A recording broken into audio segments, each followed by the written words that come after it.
Shoulder pain ఉందనుకోండి. Shoulder పెయిన్లో ఏమవుద్దంటే మనకి diagnosis చేయడానికి పెద్దగా ఏముండదండి అంటిల్ అన్లెస్ ఫ్రాక్చర్ అవుతాయి తప్ప.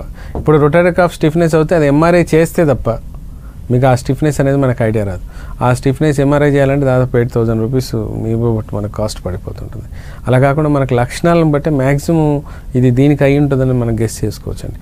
కొంతమంది మనకు అంతుపట్టినప్పుడు అయితే మనం డెఫినెట్గా వెళ్తుంటాం, కానీ అదర్వైజ్ మనం ఎక్స్రేస్ కానీ ఎంఆర్ఐస్ కానీ కొన్నిసార్లు బ్లడ్ టెస్ట్లలో ఈఎస్ఆర్ లెవెల్స్ని బట్టి, కాల్షియం లెవెల్స్ బట్టి, లేకపోతే మనకు వైటమిన్ D3 లెవెల్స్ బాగా డౌన్గా ఉన్నప్పుడు కానీ, లేకపోతే నరాలకు సంబంధించి B2 లెవెల్స్ డౌన్ ఉన్నప్పుడు మనం ఒక లెవెల్లో గెస్ చేసుకోవచ్చు.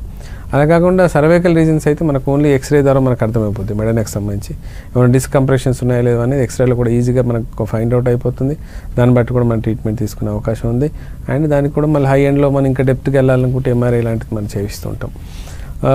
మేజర్గా ఏంటంటే ఒక ఎక్స్పీరియన్స్ ఒక ఏజ్కి వచ్చిన తర్వాత లేదా ఎక్స్పీరియన్స్ లెవెల్స్కి వచ్చిన తర్వాత ఈ ప్రాబ్లం దేనిది అనేది డాక్టర్ దాదాపుగా 90% ఫైండ్ అవుట్ చేసేసుకుంటాడండి.